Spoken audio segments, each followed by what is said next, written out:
welcome and thank you for attending our webinar today. My name is Carter Lummis. I am a financial advisor support coordinator here in Brookfield location at WDS. At WDS, our mission is to help our clients achieve their financial, family, health, charitable, and social aspirations one conversation at a time. Today, we'll be presenting our Next Generation 201 webinar with financial advisor Luke Kraft. You can expect our speaker to have the floor for about 45 minutes. We'll conduct a short Q&A at the end of the webinar. This webinar will be recorded. A short recap version and full version will be available to clients within about 2 weeks. If you do have any questions during the webinar, please type them into the chat window. We will address them during the Q&A portion. Any questions submitted during the registration will also be addressed at that time. Without further ado, I'll hand it over to Luke Kraft. Awesome. Thanks, Carter. Let me just share my screen real quick. Can you see that all right? Yep, looks good. All right, perfect. So for everyone I haven't met or that doesn't know me, Luke Kraft, Senior Partner Financial Advisor here in our Brookfield office. I'm excited about our Next Gen call tonight. Give you my background a little bit. I currently serve as the president of the Financial Planning Association of Wisconsin, and I got my start in that on serving on the pro bono committee 8 years ago, and in doing so was teaching a lot of financial literacy to teenagers, and worked with a nonprofit locally called Secure Futures. They have a Money Path app. Love it. Would love to talk about that some other time, but that brings us to where we are. So I think as a team, as a whole, we want to serve the next generation of investors, and this is why we do tonight's call. So I'm going to talk about 6 different topics. It's going to take me about 40 to 45 minutes, depending upon how many questions we get. I do want to use the chat to keep this kind of interactive. So I'm just going to start by asking for a quick thumbs up, a smiley face, or some other type of emoji. If you could just do me a quick test so I know that it's working, that our chat is coming through. And then I will have Carter interrupt me and ask those questions. So feel free to flood the chat with stuff that you're thinking about as we go through some of these topics. Standard disclosure before I get started in talking about all of this, it's educational, right? None of these are recommendations. I don't know your specific situation. We're just trying to provide good quality education as such. Now, with that being said, I wanted to start tonight with something very important, talking about risk versus reward, right? And why is this important? Well, for the next generation of investor, right, you have to get this right. So what do I mean by that? Risk versus reward. Obviously, risk means that you can lose something, right? You have to risk it. Reward is the gain that you get for risking those dollars, right? For taking that investment. And the reason we start with this topic is that there has to be a good balance, a good approach for younger investors, for next gen investors, when they first get started. So there's 2 extremes, right? There are people, you can put your money, you save it up and put it under your mattress, right? That's one extreme over here. Or you can lever it to the hills and invest in, the next best single stock, right? And obviously everything in between. But what we want to understand is taking the right amount of risk really depends upon your time frame. And so when I'm, graduating school in my 20s, right? Think about this. The plan is I'm probably going to work for another 40-ish years. Okay, 40 years. But then I'm going to retire, and I may have, God willing, another 20 to 40 years of retirement, right? As we're, living longer these days. So with that being said, if you have an 80-year time horizon, you can afford to take a lot more risk. Now, the other end of that spectrum is as you're, in your 90s, right? Just give a simple example, right? You've lived a good life, you have plenty of money, you don't need to take as much risk, okay? So understanding that balance and making sure that you're investing appropriately based on your age and kind of your time frame is important. Um, if you're in your 20s and your 30s and your 40s, and this is really who tonight's call is focused on, you have to be aggressive. I shouldn't say you have to be. It's wise to be aggressive because you have such a long time frame. So with that, you have to expect that markets are going to go up and markets are also going to come down, right? You can you can make money, right? That's the reward, but you can also lose money. Your mindset has to be, hey, when the markets go down, that's a good thing, right? Let's buy more shares. Let's acquire more. Things are on sale, as opposed to, hey, my initial, $500 investment went down to $250. Let's sell it all. This isn't for me, right? You have to think about long term. And to really drive this home, you got to remember if you're investing in a 401k, in an IRA, there's actually penalties if you withdraw this money out before 59 and a half, right? So there's penalties. You're going to get docked an extra 10% um, for using this money before you're 59 and a half. So if you're in your 20s, again, you have 30 years. Be aggressive, look for a good, diversified, aggressive portfolio. That's really where we wanted to start the conversation. You got to do what's right for you. I always like to recommend getting your hands a little dirty, educating yourself. What does that mean to be aggressive? Well, is it a balance of 60-40 stocks to bonds, or is it 90-10? We would probably say something 90-10, 80-20. More stocks are going to provide better long-term results. Now, again, that comes with a roller coaster ride where markets can go up or down, but understanding that risk reward, very important. So maybe a good way to describe it is overweight stocks to bonds. And then there's other stuff that's out there, right? A lot of headlines about crypto and other things. While you're younger and you have that long time horizon, the thought process is to be more aggressive. Next, we're going to move to managing your credit. Okay. This is something that everybody deals with. And just to give you my background, I graduated from UW-Madison 20 years ago, which makes me feel a little old.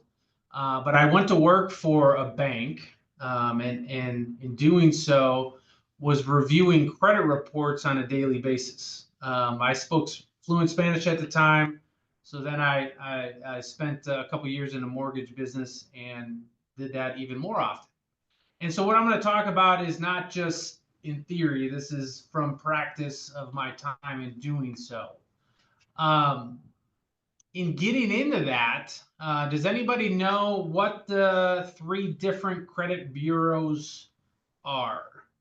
Can anyone write those in the chat? Anybody know what those are?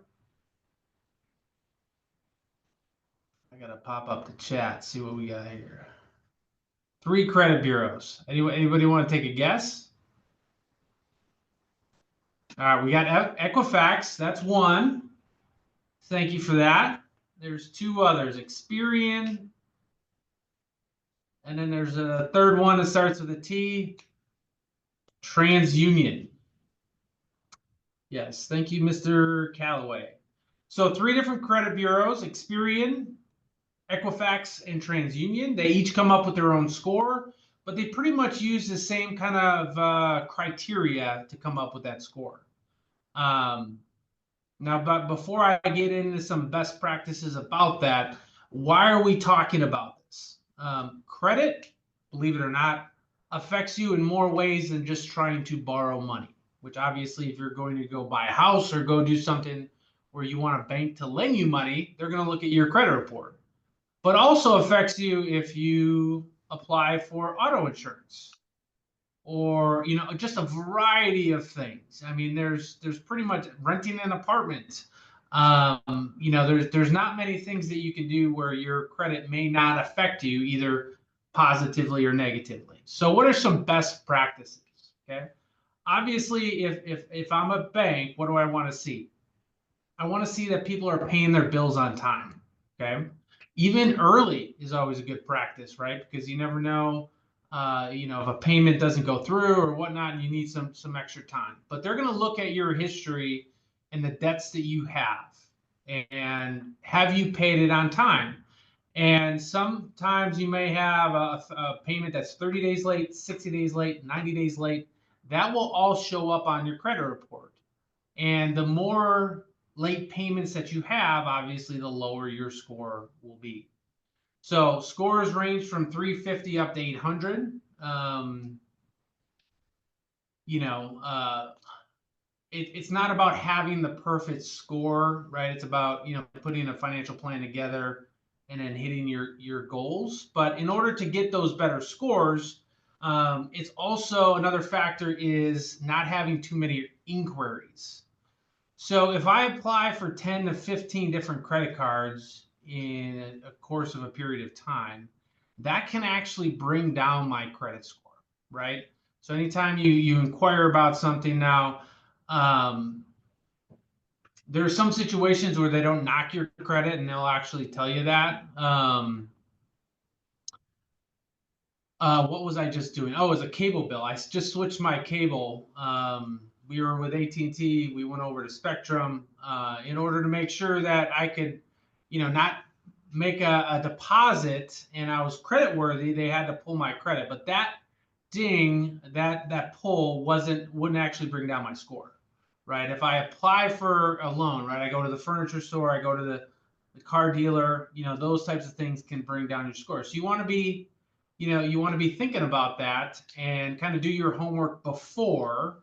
And then, if you're going down that road, obviously, just you don't want to have too many. The other thing that they look at, or one of the other things, is having too many accounts open, right? So you see some of those wallets that they have room for 20 to 30 cards, credit cards. There's 5 for different department stores. There's 5 for this. There's 5 for that. Having too many accounts open, right, can also bring down your credit score. And then having balances too close to the limit, right? So if you open a credit card and it's got a $5,000 limit and you have a balance of $4,999, that's going to bring your credit down, right? Now, if you have a $5,000 balance and you have $100 or you have a $5,000 limit, excuse me, and you have a $100 balance and you might pay that off every month, that's actually going to be a good thing, right? Also, having a mortgage and paying that on time, having that type of debt, we would argue, a good type of debt. Obviously, you're paying off a mortgage, but you're also forced to save some, right? You're building equity, but that type of debt can actually be a positive, right? Car loans aren't ideal. If you can save some money up, drive a beater, right, and eventually, purchase one all cash down the road, that would be a best practice for our next gen investors. But having a small auto loan and paying that off on time can actually help, right? Sometimes those situations, can't be avoided. But you do get a free credit report every year. So if you haven't checked your credit, there's a variety of sites. Sometimes they want to charge you if you want extra bells and whistles. But if you haven't checked your credit score in a while, or many years, I would recommend doing that, right? And just make sure that the accounts that you have are the accounts that are actually showing up on your credit report. Keep in mind, medical bills and stuff like that, if not paid, can be reported to the credit agencies and bring down those scores. Hey Luke, looks like we do have a question from Susan in the chat. Why ding you for checking or somebody else is checking? What is the whole reason behind that? Yeah, I mean, I don't know the reason behind that. To be honest with you, I just know that's how it works. Now, listen, if you have one or two inquiries, you might go down a couple points. That's not gonna, hurt you too much. But if you have 15 or 20, then that can change your pricing, right? If you're applying for a loan or you're going for auto insurance, whatever it may be. So again, you just want to, do it wisely. One or two points isn't going to hurt you, but having 15, 20, especially in a short period of time, can be a drastic effect. Is there a difference between formally checking with a credit bureau versus platforms like Credit Karma? Yeah, I mean, as long as you're getting all the information from all three credit bureaus, that's what's important, right? Because this day and age, there's identity theft. Freezing your credit bureaus is actually one way to protect against that. But let's say you check your credit bureau and then all of a sudden there's account at opened at Macy's with a $10,000 balance and you don't shop at Macy's and you never had an account there. Then you'd have to go dispute that, obviously fraudulent charges. Um, and that is just a good practice, right? No matter your age, really, you want to be looking at your credit bureau, your three credit bureaus periodically, just to make sure that there's nothing that shouldn't be on there. So good topic. You want to manage your credit appropriately. Ideally from a financial planning perspective, we like to see folks saving up, paying cash. That's a best practice. Sometimes, buying a house is a little bit harder to do, especially this day and age, and we're going to talk about that more in a bit. Having a mortgage is not necessarily a bad thing, but overdoing it, right? Taking a trip to Europe and putting it all on credit cards and then, just making the minimum payments obviously can really bring down those scores. So that's all I had on credit. I did want to move to Roth IRAs versus Roth conversions. And, talking with our clients here at WDS, we think that this is such a valuable tool, Roth IRAs. For those that don't know, Roth IRAs are after-tax dollars, meaning you've already paid Uncle Sam in the state of Wisconsin, assuming you're in the state of Wisconsin, and you're investing those dollars in a deferred account, meaning you're not paying any taxes along the way. And then when you're in retirement, when you get to that certain age where you need to pull money out, all of those dollars come out tax free. Now, I don't know what taxes are going to look like 30 years from now, right? But I like the idea of being able to at least have some access to a bucket where where I have that flexibility, right? I can do some tax bracket management. I can pull some money out, not have it affect my situation. If an emergency comes up, a health situation comes up, Roth IRAs are awesome. Okay, now there's some caveats to Roth IRAs, and we're going to talk about that. But there's also some differences in making Roth contributions and then doing Roth conversions. Okay, Roth contributions, put money in. Roth conversions, differently, are taking IRA dollars, traditional IRA dollars, and converting them, moving them over. It's like taking money from one bucket and putting it into another. So we're going to talk a little bit more about that. There are some income limitations on Roth contributions, right? So putting money into a Roth, how do we do that? Well, you have to have earned income. So you have to have W-2 earning, not necessarily W-2. You have to have earned income of some sort. It can be 1099 as well. But once you have some type of earned income, right, then you can make a contribution. Now, contribution limits for this year are 7,000 for 2024.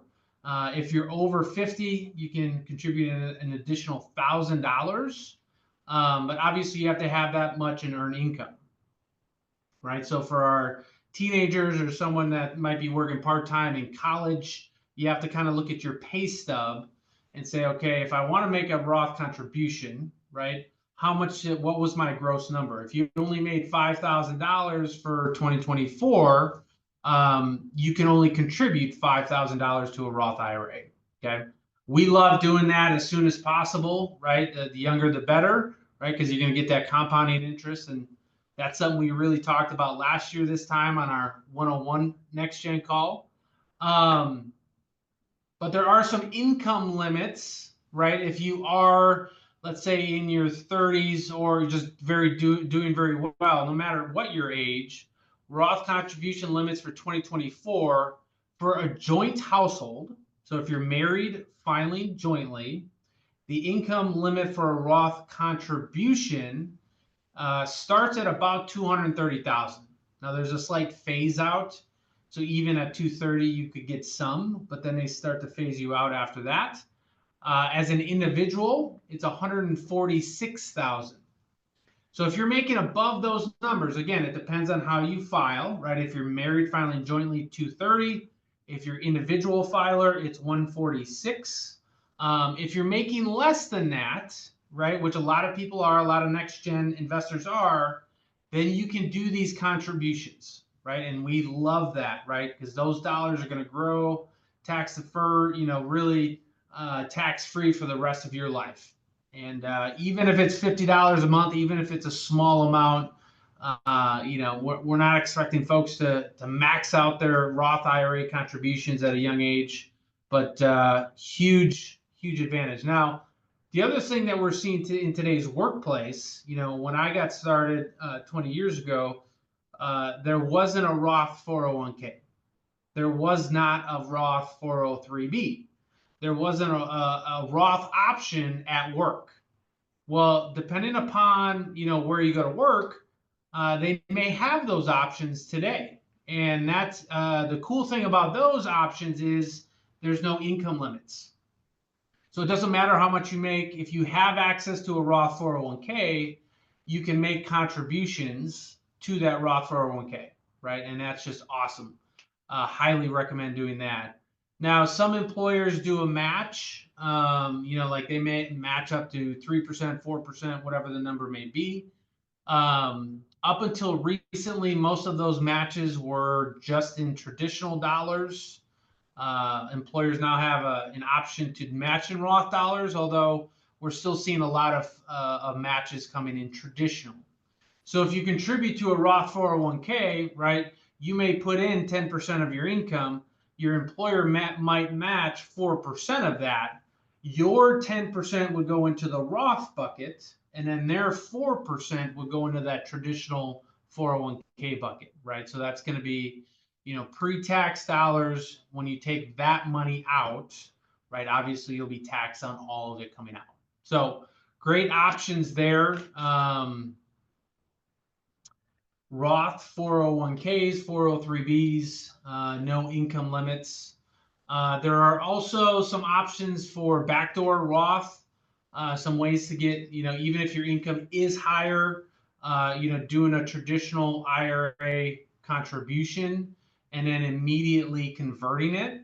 So that's another option. That gets a little bit more complicated. But anyway, the point is, any way that you can get money into this Roth bucket, whether it's a contribution, a conversion, 403b, we like the idea, right? Now, we're not saying 100%, right? Especially if you're in your 30s and 40s and your income is getting higher and higher. I mean, there is kind of a balancing act there. But for a lot of next gen investors, become aware, get educated on the Roth IRA, figure out in your specific scenario, how do I get some money into this bucket, right? Again, it doesn't have to be $1 million at a time. Every little bit counts. So $100 here, $100 there, long term, again, 40 years from now, 50 years from now, you'll be surprised at how fast that can grow. So that's that's about it I had for Roth IRAs. Any other questions on Roths? Carter, did we see anything else come in? We just had one come in from Aaron. Okay.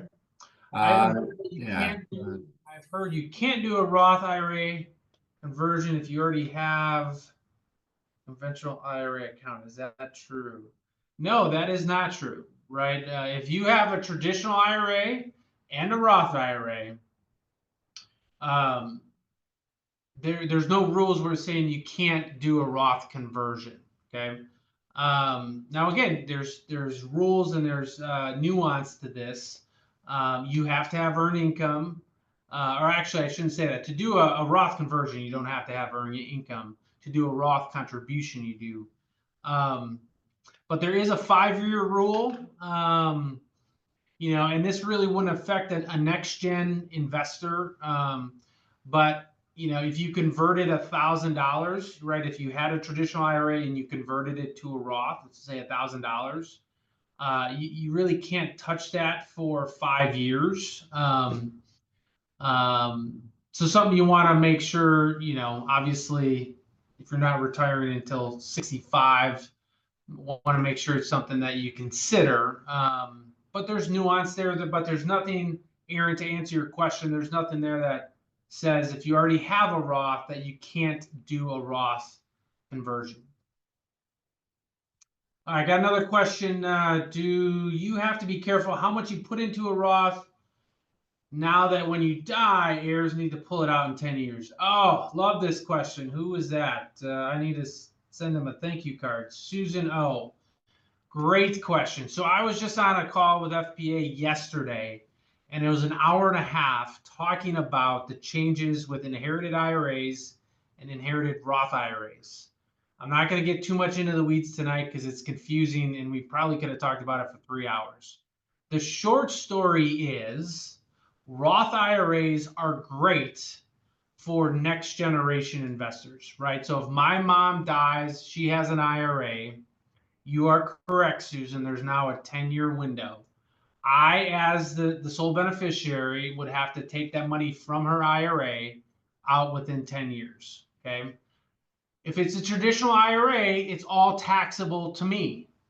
Now, if my mom is in her 80s and 90s, and God willing, she lives a long time, and I'm in my peak earning years, then I might be paying, a lot of tax on taking that money out over that short period of time, 10 years. But if it's a Roth IRA, just like you kind of alluded to, love the question. If it's a Roth IRA, if mom's got a Roth and she passes and I'm the sole beneficiary, yes, you do have that same 10-year window. But one, you have 0 RMDs that you have to take out. So you can just let it grow. And then ideally in that 10th year, assuming you don't need the money, right? If you needed the money, you can always take it out. But assuming you don't need the money, you can let it grow for 10 years. And in that 10th year after death, so if my mom died in 2024, right, the 10-year clock starts in 2025, right? The account would have to be empty in 2035 by the end of the year, right? In a Roth IRA, it's all tax-free. That is awesome. We love that. And for that purposes, we're even talking about, Roth conversions with, some of our older retired clients, that have that legacy planning issue. So good question, Susan. Yes, you are correct. They just changed the rules.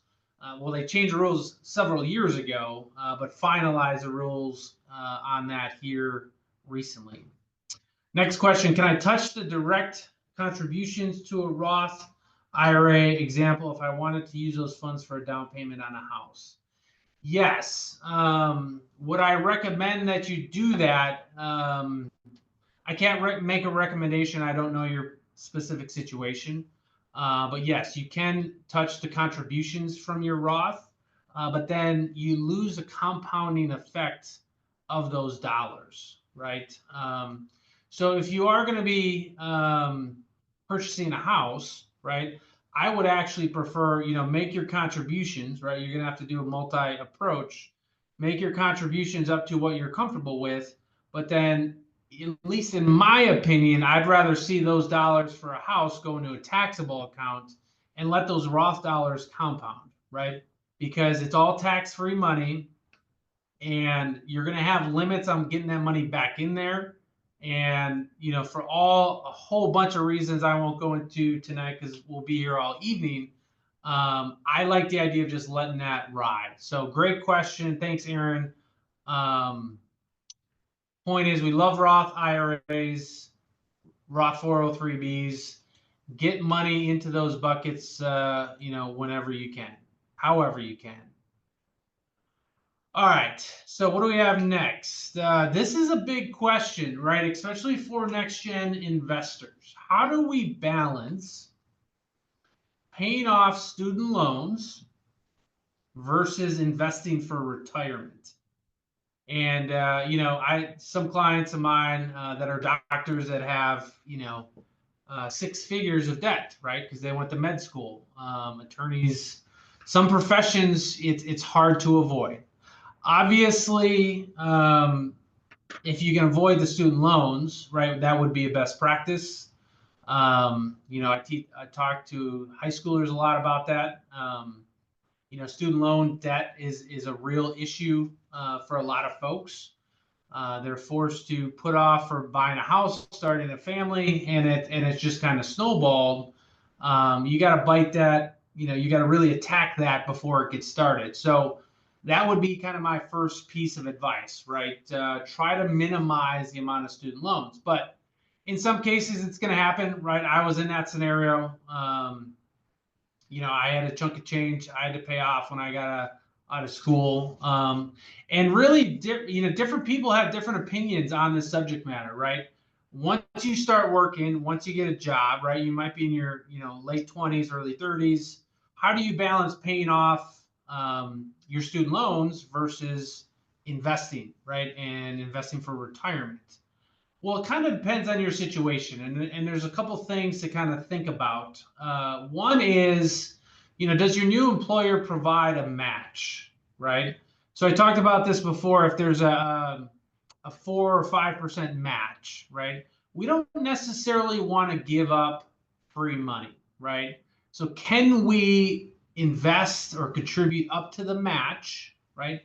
Get that free dollar, right? It's almost a guaranteed return on your money, and then take every other penny that we have, right? Try to really reduce our spending, reduce our budget, and throw everything else that we can throw at the student loans. Okay. Now it depends, right? It depends on your job. After you get out of school, for those that are going to school, if you're in the military, if you're going to trades, it really depends on your situation, for that next gen investor. But obviously, we want to pay off the debt before we get really serious about throwing massive amounts of money at retirement, right? At least that's our opinion, right? Because the student loan debt that you have is compounding against you, right? On our last call, 101, we talked about the power of compound interest and why it's so important to get started early. Debt is the exact same conversation, but working against you on the other side, right? So we want to get that knocked out as quickly as we can, right? And that's going to mean, there's a phrase, rice and beans, and just living on, not going out and not spending a whole lot, and just trying to, you don't just sweep that under the rug, right? Trying to get that paid off as soon as possible is important. But we're going to come to that crossroads. You got to make a decision, right? You start a job, you're working, you're making money, and you got to figure out, okay, how much am I going to invest versus how much of the student loan I'm going to pay off. If you're getting a match, start. Even if you're not, I like the idea of at least contributing something, right? Automate it, right? Whether it's 2%, 3%, it might be a smaller amount, but just to see some money going into those retirement accounts, right? A 403B, a 401k, whatever it may be, whatever you have access to, just to get that habit going, right? You have this big pile of student loans. We want to pay that off. We want to do that as quickly as we can. But I like the idea of at least getting started, getting that saving and investing muscle at least moving. And then once we get the student loans paid off, then we're going to take all of that money that we were paying over here, right? And we're going to start throwing it into different retirement plans, investing in brokerage accounts, taxable accounts, and things to really, start working for us as opposed to against us. So that's really all I had for, how am I doing on time? 6:35. Okay. That's all I had on student loans versus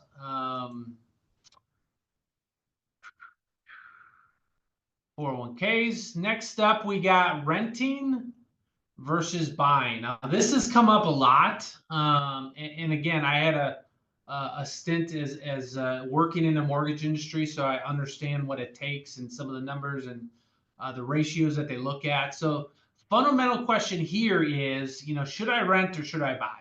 And I'm going to make a couple comments first, and obviously your particular situation will drive a lot of this.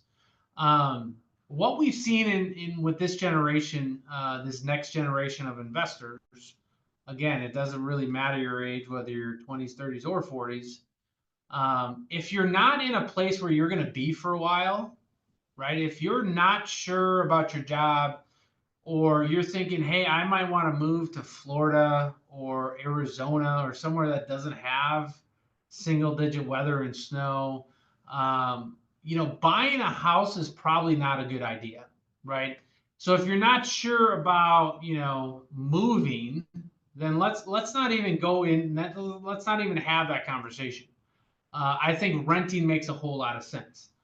Now, the other part of this is also being able to afford buying a house. Now, buying a house these days, it's different than it was pre-2008. For those that don't know, you used to be able to, they had a whole lot of different fancy mortgages and things I won't get into today. They got books about it now. Buying a house, the best practice is trying to get, a good chunk of change down, right? And buying something that's within your means today, right? Buying something that's going to, you're going to be able to afford. Like, when an underwriter looks at a loan, when you go to a bank sends all of your information to an underwriter. They're the person that says, okay, all these variables, this is what, we're going to approve or deny this loan. They're going to look at how much of this mortgage payment is your income, right? How much of the payment is going to be eaten up from your monthly income. And 24% is a number that's been thrown out and used for a long time. That can change depending upon the amount of time you've been at your job, the type of job, and a lot of different factors. But you want it to be as low as possible. Right now, this day and age, obviously we've underbuilt in this country for the last 15 years. So housing prices have gone pretty much one way. But the other factor to consider when buying a house is also, where are interest rates? So 3-4 years ago, prior to the Fed stepping in, interest rates were near zero, and a lot of folks locked in mortgages at 2-3%. That is not the case today. Now, if you're settled and you have the down payment and you have the money for other expenses, this is what most people miss. Next generation investors is, they have the down payment, they might have some money for furniture and maybe move in, but that's it. And then you move into the house and all of a sudden your water heater goes, then your air conditioner goes, then your dishwasher goes, and then the roof's got a leak. And so building up enough cash reserves to have some money for that is important. So it's okay to rent for a while, right? We understand home prices are going up, but in my opinion is, I'd rather have you saving up and renting and being a good steward of a house and not putting yourself in a bad predicament down the road by buying too early. Now, yes, home prices can go up and down, supply and demand can change. But eventually, 30-year mortgages right now, I haven't looked at them lately. I know they were around 7%. They used to be at 2 or 3. Hopefully those go down a little bit. And I think that will help our next gen in home buyers, right, if you will. But that's really the conversation about renting versus buying, right? Are you going to be there for a while? right? You shouldn't be, hey, I'm going to be here for a year. I should buy a house. Now, if you want to be a real estate investor, right, that's a different story. I'm not going to go in that tonight, but just long-term buying versus renting, what's prudent, saving up the money, right, having enough for down payment, enough for furniture and all that stuff, and then some for the unexpected. Because once you move into that new house, and it may not be a new house, it may be an old house that's new to you, things are going to go wrong. So you don't want to put those expenses on a credit card, and then all of a sudden you got that debt working against you.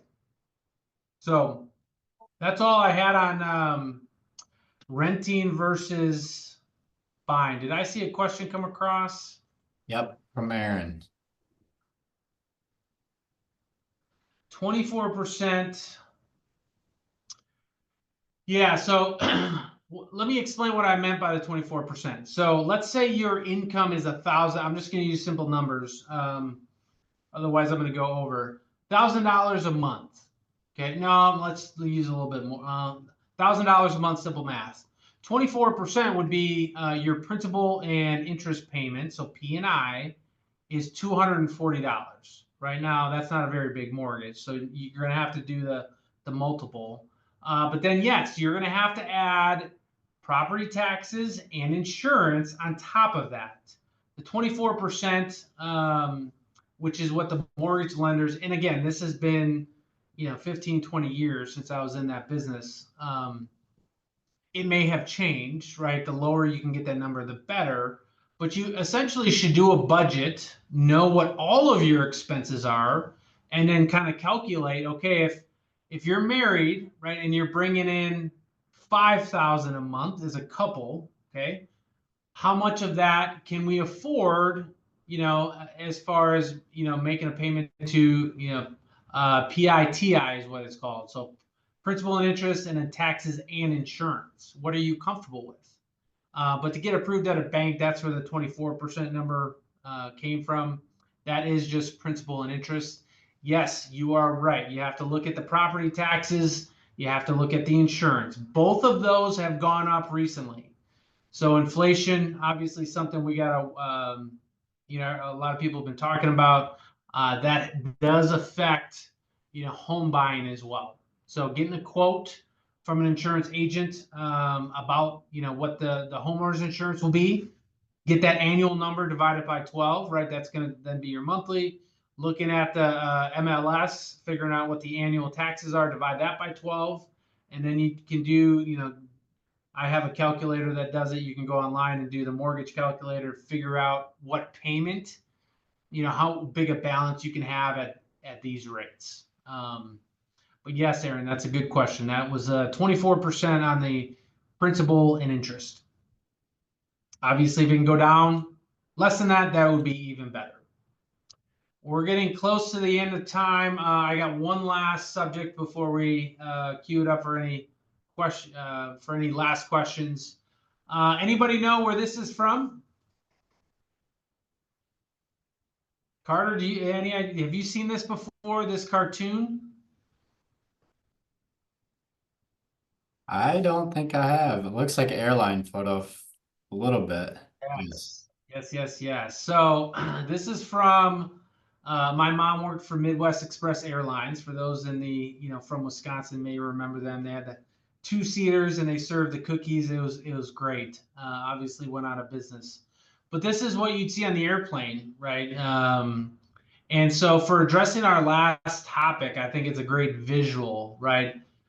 When you start a family and you have kids, should you be saving for their college versus saving for retirement? And the reason that this cartoon is good is because you have to take care of yourself first. If you hit turbulence, Carter, where this comes from is, that you'll have a mask that drops down on the airplane, and you're instructed to put your mask on first, right? So if the cabin pressure is lost, you're breathing oxygen, you're taken care of first, and then you help your kids or whomever you're with, right? That's the same way I would think about saving for your kids' college versus saving for your own retirement. Now, this is kind of obviously, for our next gen investors that have families, but it's just good to think about even before you get there. You have to figure out, based on your income and what you're going to need, that you're taken care of first, right? If you're 50 years old and you haven't saved anything for retirement, I will be blunt. You may not be able to help your kids out, depending upon your income, of course. But your priority should be, catching up for your lost time and saving for you. Now, if you start early, right, you're in your 20s and 30s, and then you start a family and you're on a good projection, right, and you kind of know the numbers and you can, look at, okay, hey, when I retire, this is, if I keep saving this amount, this will grow to this, and that's going to be fine. That's going to be enough for me. That's where you get to a point where, okay, I'm taken care of. I have my mask. Now let's talk about the kids. Okay. And obviously, it's going to be different for everybody, depending upon your outlook on saving for kids. But you got to prioritize your own retirement first. That would be my kind of walkaway point. Once that's taken care of, then we can talk about 529s. Now, I will mention in the state of Wisconsin, they did just up the amount that you can contribute to a Wisconsin state-sponsored plan to $5,000 a year per child. Now, that can help offset some of your tax liability here in the state of Wisconsin. So it's actually a pretty good idea from a tax perspective. But again, want to conclude with this, take care of yourself first. Once you're taken care of, right, then we can talk about taking care of the kids. Retirement, especially, we don't know when it's going to hit. If something health or otherwise forces you to retire, you may need to lean on those dollars sooner than you think. And so if you're throwing all this money into a 529 and you can't take care of yourself, that's a problem. So we just want to say, hey, take care of your retirement first, get that done, make sure that's going well, and then we can talk about the kids. Once we get to the kids, yes, then there's some tax benefits. Not everyone's from, not all of our clients are from the state of Wisconsin. There's different state rules that apply, contribution limits. Folks in Illinois are different than here versus Minnesota. But yeah, that's it. So that's all I had. I did want to check for any other last questions. If you have kids, also looking to set up a will, beneficiaries are listed. Yes. Great point. Susan, if you have kids, if you have a family, make sure you have your beneficiaries checked. Make sure you have a will. It's been a tough year for me. I lost a couple, very close people to me, one of which was a friend of mine that was entirely too young that passed away. I only tell this story as a teaching moment for everybody else. He had his mom still listed as a beneficiary on his 401k. And so, unfortunately, when he passed earlier on this year, the wife, who is now struggling with 3 kids and just trying to make ends meet and all this stuff, she didn't have those dollars, and unfortunately, she was not signing those over or helping her out. So just a bad situation. Yes, use that. Get a will. Power of attorney, a medical power of attorney for those that are over 18 is also good. But let me see if I missed any of the questions. I know we're going to be rolling over here on time. Did the question about how old do you have to be to start a Roth get answered? No. So there's no age, right? Like I have a Roth for my teenage daughter. She's now 16. The key is you have to have earned income. Okay. So earned income is the key, and then you can only contribute up to that gross amount. So if you made, like she made $1,000 plus 1 year just doing babysitting and other things. So obviously we kept track of that, and then we used that amount to make that contribution for her. Now it's a beneficiary Roth, right? So it's not actually in her name, it's in my name for the benefit of her. So her socials included. Once she gets to, once she becomes an adult, then it'll become her account, but there's no minimum age. You just have to have earned income. So generally, 13, 14, 15, depending upon, where you live and what type of business you have. Luke, Uh, we do have one question from the registration. What are okay. the benefits of a financial advisor versus one investing on their own? Yeah. So listen, I speak from experience when I say this. If you have somebody else do every last thing for you, you're not going to be as invested, pun intended, in your success when it comes to all of this stuff. So I like people, especially next generation investors, getting their hands dirty and having some experience. But then at some point, especially with some of the complicated tax planning rules and things that can make a huge difference, at some point you should talk to an advisor.